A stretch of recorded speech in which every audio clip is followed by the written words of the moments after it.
তো এটা যদিও কোনো একটা কন্টেস্ট নয়, কারণ এটা বাঙালির ইমোশন এবং বাঙালির সব থেকে সস্তায় ঘুরতে আসার একটি ডেস্টিনেশন। আজকে চলে এসেছি আমার বরের সাথে ঘুরতে। তো দেখতেই পাচ্ছ রেডি হচ্ছি, সিঁদুরটা পরা হয়ে গেলেই বেরোবো। তো কোথায় ঘুরতে বেরোচ্ছি সেটা তোমরা ভিডিও দেখলেই বুঝতে পারবে। তো এখনকার মতন টাটা। তো রেডি হয়ে বেরিয়ে পড়লাম টোটো ধরার উদ্দেশ্যে। টোটো ভাড়া করে উঠে গেছি টোটোতে লোকেশনে যাওয়ার জন্য। তো তোমরা আশেপাশের ভিউটা দেখো কতটা সুন্দর।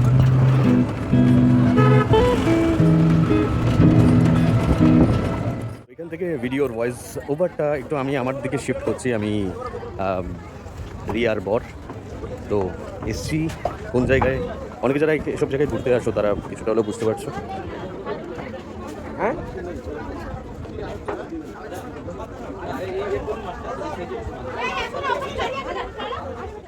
পৌঁছে গেছি আমাদের লোকেশনে। তো দেখতেই পাচ্ছ প্রচন্ড রোদ আর সেরকম লোক এখানটায়। তো দেখো আশেপাশে তোমরাও, আশা করি বুঝতে পারছো যে কোথায় ঘুরতে এসেছি। তো এটা যদিও কোনো একটা কন্টেস্ট নয়, কারণ এটা বাঙালির ইমোশন এবং বাঙালির সব থেকে সস্তায় ঘুরতে আসার একটি ডেস্টিনেশন। আপনারা সবাই বুঝতে পেরেছেন, জানেন, তবুও জাস্ট একটা ভিডিও বানানোর স্বার্থে এমন একটি চিন্তাভাবনা আমরা দুজন করেছিলাম। বিয়ের পরে আমরা এই জায়গাটায় প্রথম এসছিলাম, বিয়ের পর দিনই প্রায় 2-3 দিনের মধ্যেই আবার একবার ঘুরতে চলে এলাম।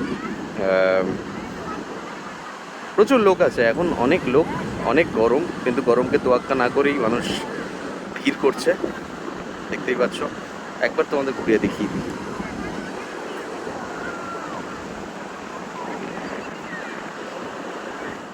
রিয়ার হঠাৎ করে একটু চায়ের তেষ্টা পেয়ে গেল, এবং যেটা সত্যি একটা রেয়ার কম্বিনেশন, এরকম একটা দোকানে এসে দুধ চা নেই, শুধুমাত্র এই যে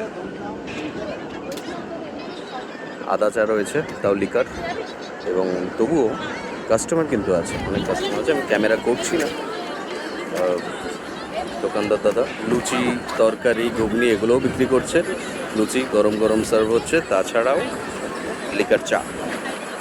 কেমন হয়েছে চা?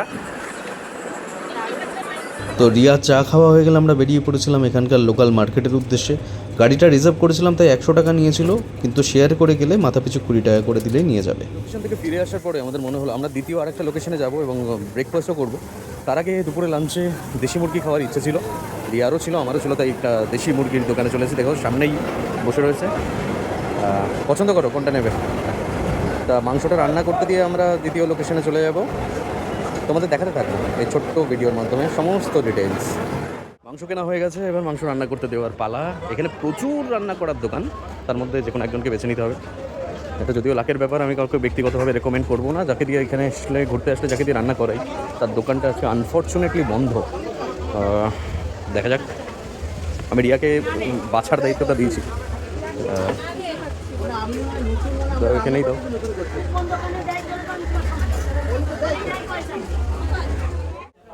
মাংসটা রান্না করতে দিয়ে চলে এলাম সকালের ব্রেকফাস্ট করতে।